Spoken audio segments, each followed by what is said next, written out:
Welcome to our channel HASHMICLINICS. Welcome back to another deep dive. To our resident learner listening right now, I have to say, today's topic is an absolute trip. We are diving into a really specific, highly detailed stack of sources today. We really are. We're looking at the personal clinical notes from Professor Dr. Rifat Hashmi, and we're comparing those with some classic Materia Medica excerpts. Right, and the whole focus, the entire mission of this deep dive is just one single hyper-specific medical compound.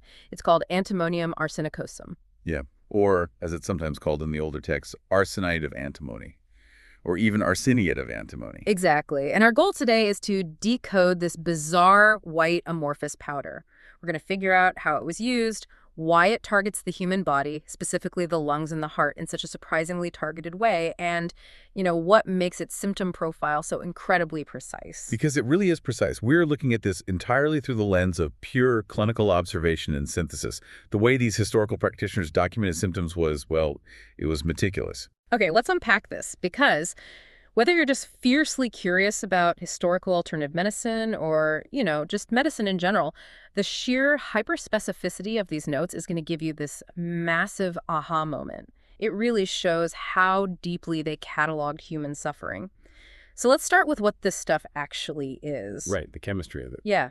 It's described as a white amorphous powder, and they prepared it by taking a soluble salt of antimony and then adding that to a solution of potassium arsenite. Which is an intense combination right off the bat. Oh, absolutely. And then the pure salt is triturated, basically, heavily ground with sugar of milk. The text even gives us the exact chemical formula, which is Sp2O3 combined with azo5 plus a 3% or 3x trituration. And that trituration process is key because you're grinding these heavy toxic base elements with milk sugar to vastly increase the surface area. Yeah. But what's fascinating here is a specific concept from the clinical notes. Antimonium arsenicosum is uniquely described as a synthetic prescription. A synthetic prescription. What exactly does that mean in this context? Well, it means it's utilized specifically when a patient presents with a hybrid of symptoms from two totally different profiles. So on one side, you have the symptom profile for ante, which is antimonium tartaricum, and on the other side, you have ars, or arsenicum album. Oh, I see. So it's like a chemical chimera. Exactly. Or like a highly specialized multi-tool. Yeah. It's basically taking the loose cough with rattling mucus in the chest from the antimony side, and it fuses that with the extreme prostration, restlessness, and intense thirst from the arsenic side. Right. It's for patients who are incredibly weak, severely prostrated, and what's fascinating here is they are bizarrely restless and constantly thirsty at the same time. Which sounds like an absolute nightmare to experience. It really is a physiological paradox. You have profound exhaustion happening simultaneously with this localized acute congestion. Right, which brings us to the primary battleground for this compound, which is the lungs and the breath. And there is a highly peculiar anatomical target mentioned in the text. It says the remedy preferably affects the upper left lung. Yes, the upper left quadrant. Wait, hold on. The upper left lung. Why so geographically specific within the body? Like, does it literally only work on the left side? How does an ingested powder know left from right? I know, it sounds almost absurd today, but that's a brilliant question. And it was actually a point of major historical debate. The chief authority on this drug, a practitioner named Harrer, he was the one who firmly emphasized the upper left lung. Okay, so it was his observation. Right. Harrer observed that the most critical, dramatic cases that responded to this compound were centered there. But a subsequent authority, a guy named Matz, came along later and found it to be equally effective in old right-sided pneumonias and also catarrhal pneumonias in children, regardless of the side. Okay, so Matz kind of pushed back on that strict geographical boundary. Exactly. But to Harris' credit, the respiratory distress this compound treats is incredibly severe. We're talking about emphysema with excessive dyspnea, severe shortness of breath bronchitis, and catarrhal pneumonia, specifically when it's associated with influenza. And the physical manifestation of that is so distinct. The text keeps emphasizing this heavy, loose cough with excessive mucus secretion rattling in the chest. It's for when pneumonias just completely fail to clear up. Yeah, the lungs stay bogged down. Yeah. And if we connect this to the bigger picture, when pneumonias fail to resolve, that inflammation extends to the pleura, which is the membrane around the lungs. Right. And that creates a dangerous cascade of fluid buildup and cardiac strain because what's right next to the left lung? The heart, Which probably explains Herer's obsession with the left side. The infection is basically spilling over onto the heart. Precisely. The sources noted is indicated for pleurisy, especially on that left side with exudation, meaning fluid is actively weeping into the cavity. And it extends to pericarditis with effusion, myocarditis, and overall cardiac weakness. It's like a systemic plumbing backup. That's a perfect way to describe it. Like when the lungs are completely congested with that rattling mucus and the pleura fills up with fluid, that immense pressure naturally strains the heart. So you get the myocarditis and the cardiac weakness, and suddenly the body's entire fluid management system just goes haywire. The heart is basically trying to pump while being squeezed by a water balloon. It just can't cycle the fluids efficiently anymore. Which completely explains the systemic outliers in the text. Yeah. Because when you first read the notes, you see these bizarre symptoms that seem totally disconnected from a cough, like ophthalmia, which is inflammation of the eyes, and edema or swelling of the face. Right. But if the heart is failing and the venous pressure is backing up, that fluid has to go somewhere, so it backs up into the face and the eyes. It's all connected. It's a catastrophic failure of the cardiorespiratory system. And that brings us to the patient's actual experience. The modalities. The modalities, right. What makes it better or worse? Exactly. For Antimonium arsenicosum, the severe cough and dyspnea are specifically worse on eating and worse on lying down. Here's where it gets really interesting and just frankly awful for the patient. Yeah. They're experiencing extreme prostration and cardiac weakness, right?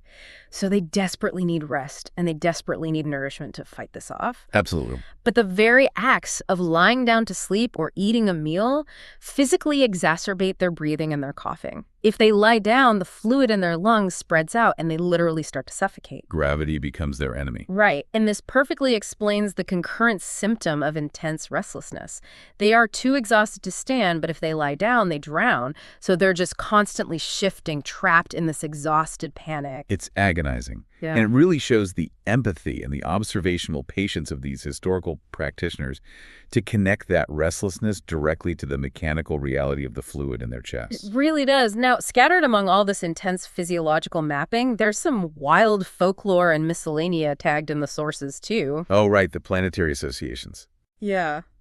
Under the folklore and planets tags, this compound is associated with the planet Mercury, which is so interesting. Well, Mercury governed the erratic movement of fluids in historical medicine, so given this whole profile is about fluid migrating from the lungs to the heart to the face, it's actually very fitting. That makes a lot of sense. But there is another symptom here that really threw me. It uniquely addresses wandering pains in the sciatic nerves. Yeah, that one seems out of left field. Right. The notes even compare it to the remedy pulsatilla. But why would a drug for a flooded chest and a failing heart fix a wandering nerve pain in your leg? It all comes back to oxygen deprivation. When the heart and lungs are failing, the body triages. It pulls oxygenated blood away from the extremities to protect the core organs.